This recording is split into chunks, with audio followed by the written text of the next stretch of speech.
Amy Twigger Holroyd. I'm Associate Professor of Fashion and Sustainability at Nottingham Trent University. And I'm here to talk about Fashion Fictions, which is a project that I founded in 2020 and builds on my work in fashion design and sustainability over the past 20 years or so. So the project as a whole brings people together to imagine, explore and enact engaging fictional visions of alternative fashion cultures and systems. And Matilda Aspinall was a research fellow working on the project, involved in facilitating and analysing the activities that I'm going to talk about. So I'm representing us today. So the fashion industry, as I think people well know who are here today, is deeply implicated in the devastation of Earth's life-supporting systems. And there's negative environmental and social impacts generated at every stage of a garment's life cycle. And it's obviously part of a wider global economy, which is dramatically overshooting safe planetary boundaries. And the majority of this ecological damage since 1970 has been caused by high-income countries. So to address this terrible situation, we need to dramatically reduce the overconsumption that has become the norm in the global north. And the scale of change required is really staggering, a 75% to 95% reduction in resources used. And if this challenge wasn't big enough, it is amplified by the fact that the production of clothing is growing. So the number of garments produced globally doubled between 2000 and 2015 and continues to increase. So even if the impacts of a single garment can be reduced, the cumulative impacts of the fashion industry will just go on rising as long as these volumes being produced continue to grow. And this growth in production, of course, is driven by the wider capitalist economic system within which the globalized mainstream fashion system operates. So this system is organized around an imperative of constant growth. And a lot of sustainability initiatives, probably most sustainability initiatives that we see coming forward from industry, such as kind of transparency schemes or many initiatives linked to the circular economy, really fall within the domain of green growth. So it's this green growth kind of pursues an idea that ecological systems can be protected by decoupling economic growth from resource use. But unfortunately, scientific modelling has shown that actually this decoupling is impossible. If we continue with a growth-driven economy, we can slow an increase in resource use, but we can't reverse it. So we really need to address the wider system rather than the symptoms of that system, I guess.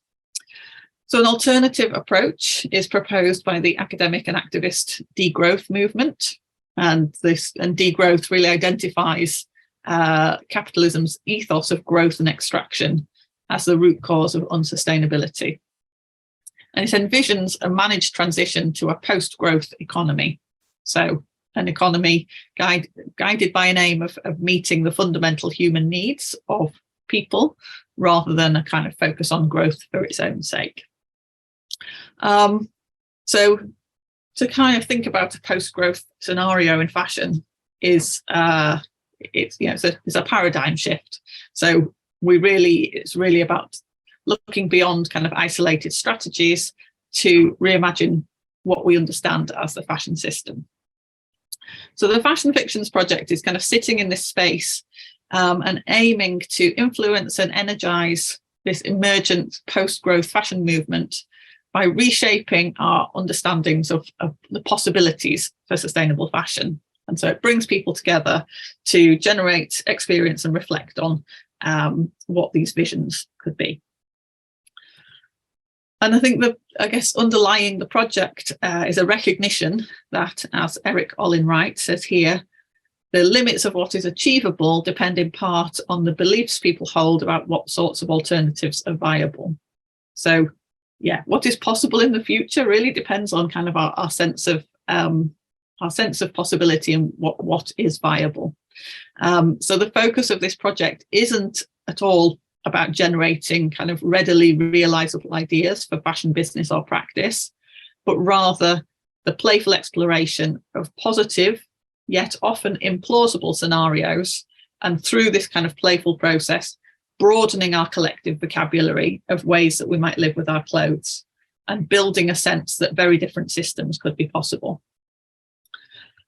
And I guess another element that's underpinning all of this is my recognition and my kind of observation that I think people find it hard to imagine alternatives that are radically different, because the status quo really just feels so entrenched.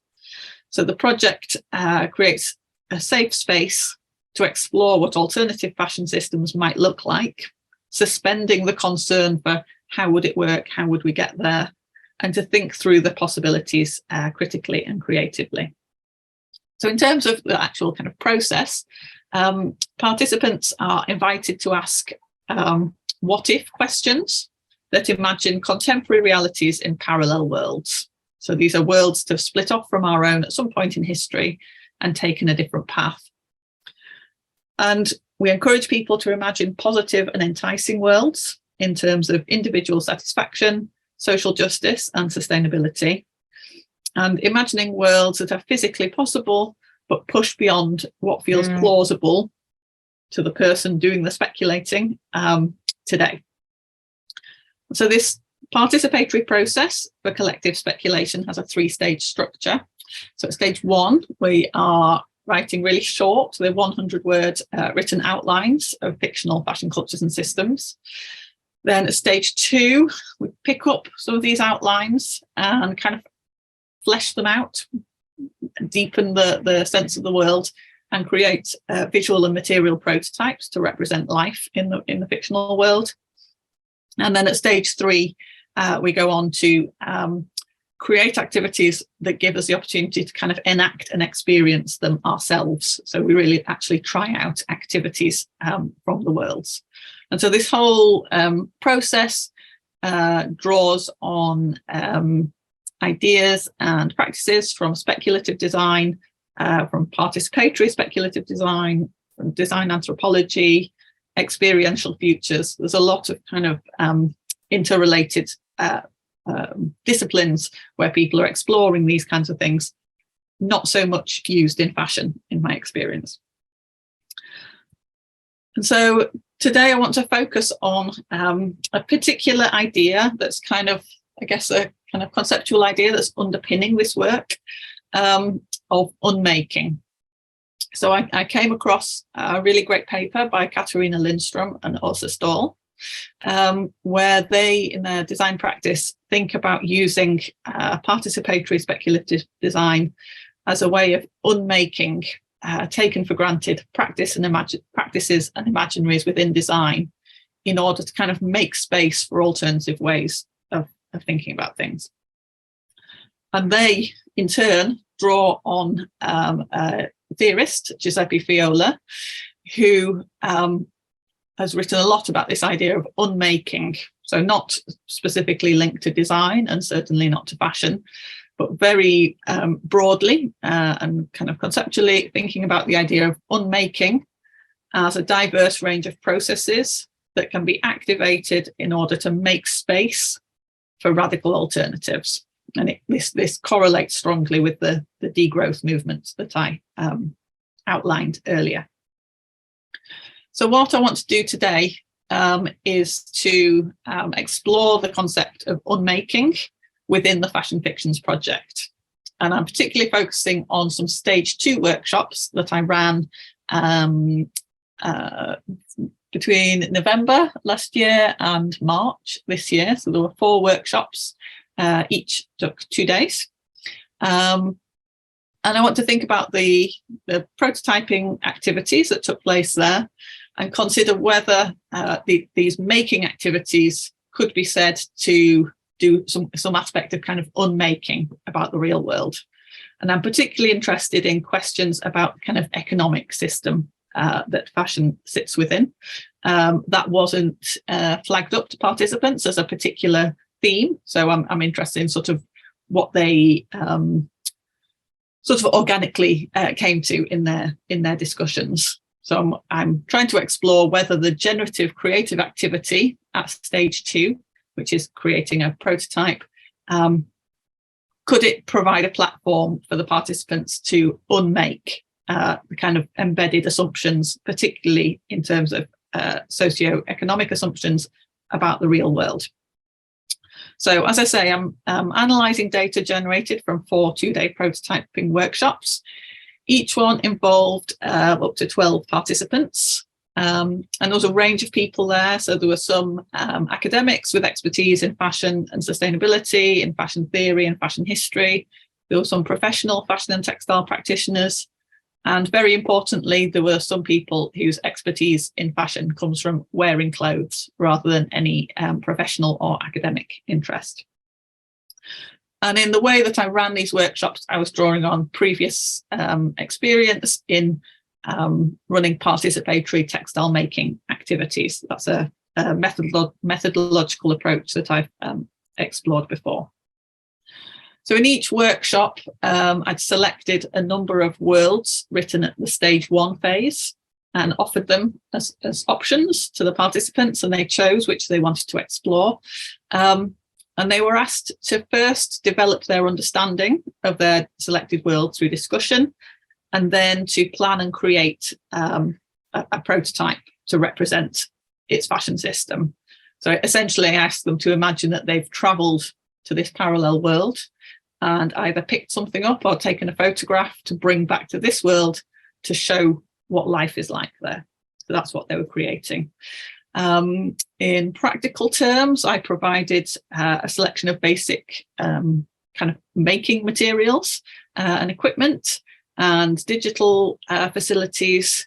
And the participants often brought things in from home or from the outside world that were needed for them to create what they wanted to make.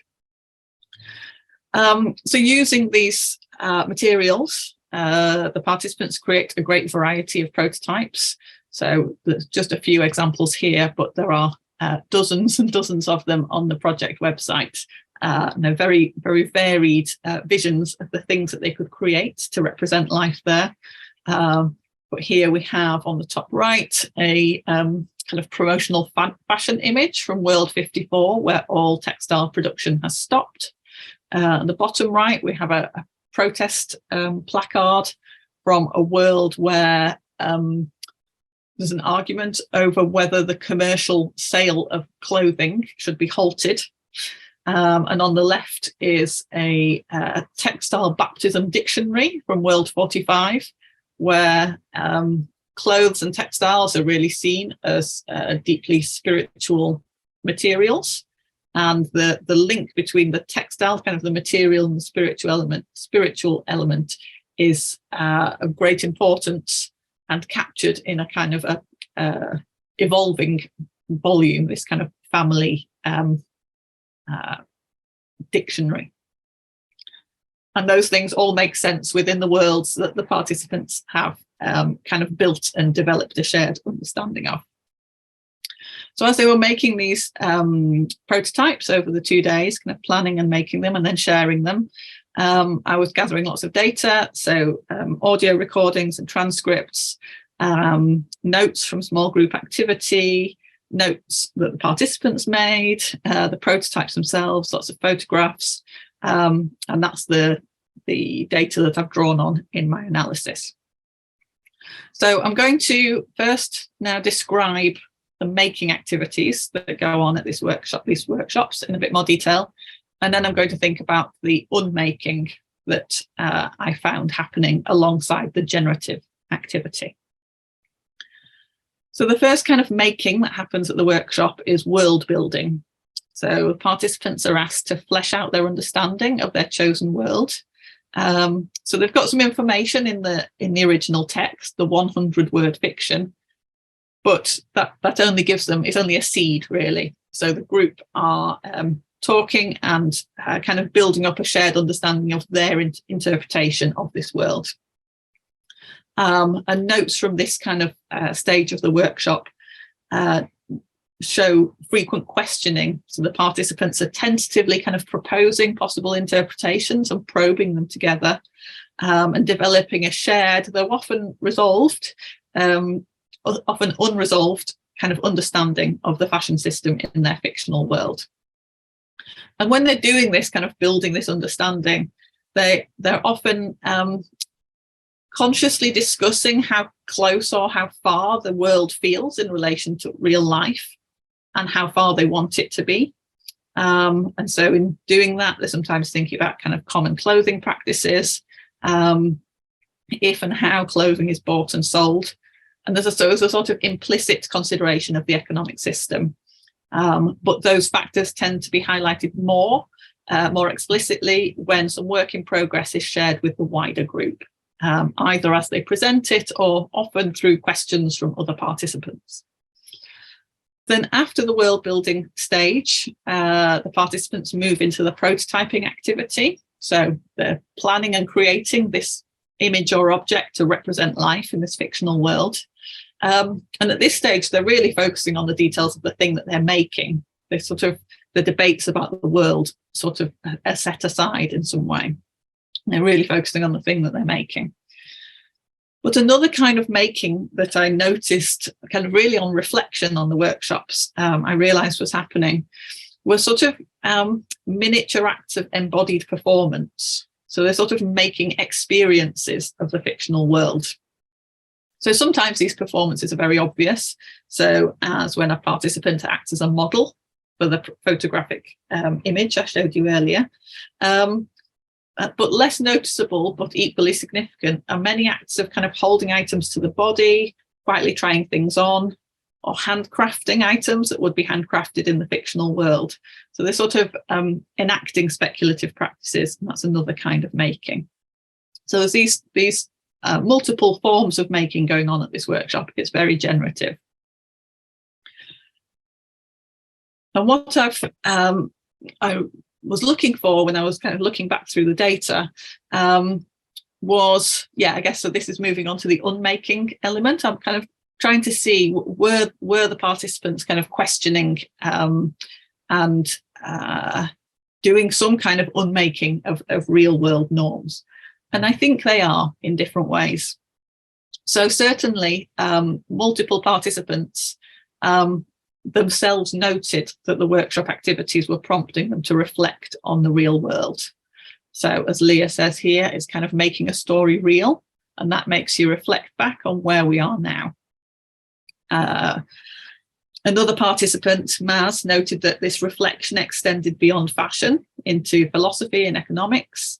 Another participant, Catherine, observed that it really highlighted their own blind spots and assumptions. And another participant recognised that the workshop prompted even those familiar with sustainable fashion debates to broaden their minds and think more radically.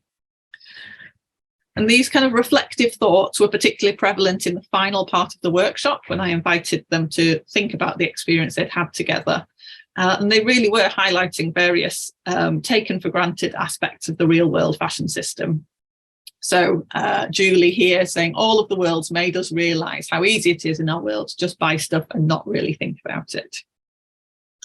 And these kind of reflections, these new insights into the real world correspond with the concept of wonder, which is framed by Ahmed here as an emotion felt in the body that's triggered by seeing the world that one faces and is faced with as if for the first time.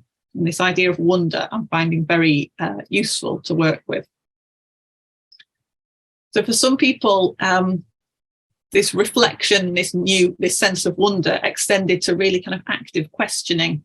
So Julie here is thinking about what made things as they are. She was really thinking about what happened in the real world history that led to the system that we have. And again, this corresponds with Ahmed's understanding of wonder, when she says, how did the world come to take this shape? We're taking a step back and noticing things about the real world. Another participant was asking, really, like, what is fashion? She was stepping back and thinking about this, probably for the first time. And then Johnny, as you see here, had a new insight through doing the workshop into consumer capitalism and his role in that. So his realization that there are other possibilities than the status quo. He doesn't have to, things can be different, they don't have to be what they are now, and that he doesn't have to act in the way that he feels a kind of consumerist system has trained him to. Another thing that came up was ideas for action. So they extend beyond questioning the real world system into kind of generating ideas for things that they would like to do. So one participant described an intention to help others to start mending their clothes. Others described a desire to just think further about the issues that have been raised. Another person talked about developing their own skills.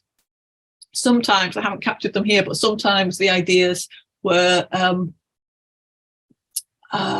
really kind of systems level, almost like a policy kind of manifesto for different policies. So sometimes the ideas for action are very personal, and sometimes they're very bold, they're very kind of high level. There's a lovely kind of moving between those levels. So to kind of pull things together and conclude, overall from this data that I've generated, I feel that this playful speculative task of making something actually is a really productive way of unmaking existing norms, and simultaneous contemplation of how the world might be configured otherwise. So there's a making the focus, the kind of speculative thing, which leads to an unmaking of assumptions, and then within that space, a kind of generating ideas, kind of implicitly, they're kind of mixed in with everything, of how the real world might be otherwise. And as I say, these are really dynamic processes. They kind of coexist and overlap. You can't separate them out.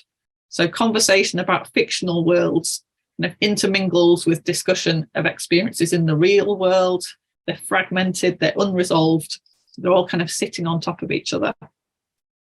But certainly the activities prompted participants to notice, question and challenge embedded assumptions about the mainstream globalized fashion system, including its underlying economic structure and social norms. And so overall, I feel that, yes, this kind of the making act really does create fertile ground for unmaking of the status quo. And I've now started kind of building on what I found here. I've now started capturing questions and ideas for action as a more structured final part of these workshop activities.